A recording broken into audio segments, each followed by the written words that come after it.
Beating someone at poker feels great, but there's a special feeling you can only get by crushing your friends at the weekly home game.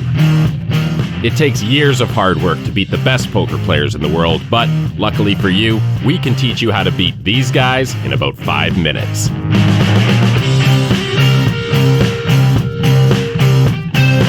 Wherever you're playing in the world, if it's a low-stakes home game, chances are you'll be up against the exact same kinds of players.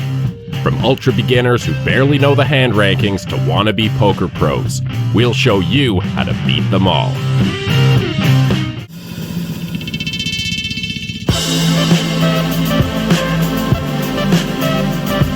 You can spot the ultra-beginner because they don't know how to handle cards or poker chips, and they'll constantly be saying things like, "Does a straight beat a flush?" and "What are the chip denominations again?" Ultra beginners barely know the rules and generally have no idea what's going on at any point in the game.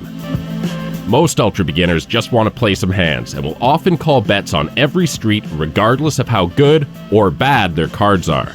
Never bluff an ultra beginner. Instead, your best strategy is to try to make top pair or better and value bet it hard.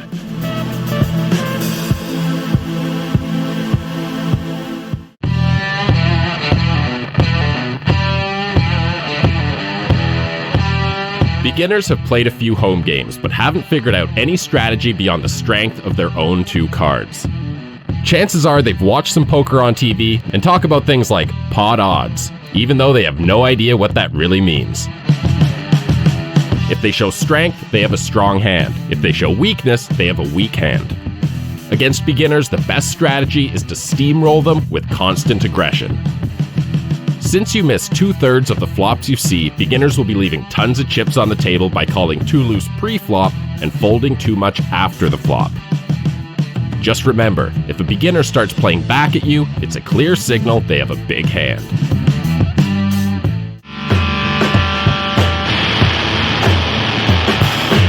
Intermediate players have been playing for a couple of years, and they've spent some time studying poker strategy and reading about the poker world. You can spot them because they'll mention nerdy poker stuff you've never heard of, like 2+2 and Doyle Brunson's super system. Most intermediate players will use a tight aggressive strategy, which means they'll still be folding a lot of hands. Put pressure on them and force them to fold. If they play back at you, fold your weak hands, and then try to get a lot of value when you make a monster.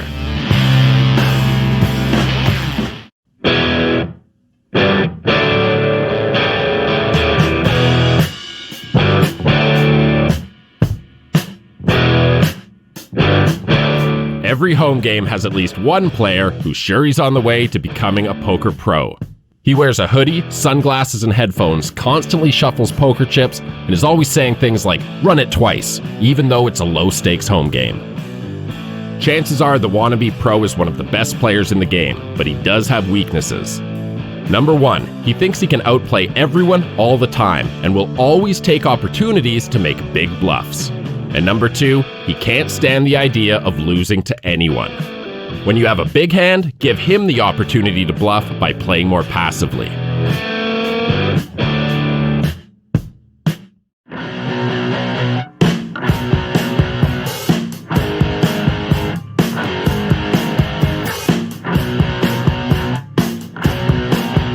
The maniac will probably show up halfway through the game, usually drunk. You can spot the maniac because they play every hand and their vocabulary consists of only 3 words: bet, raise, and all in. Playing against a maniac is pretty straightforward. Just wait until you have a big hand. The maniac can never pass up a bluffing opportunity and will do the betting and raising for you. Deep down, the maniac doesn't care if he wins or loses. All he wants is action. Keep an eye out for these common player types at your next home game, and remember the key strategies. Your friends won't know what hit them.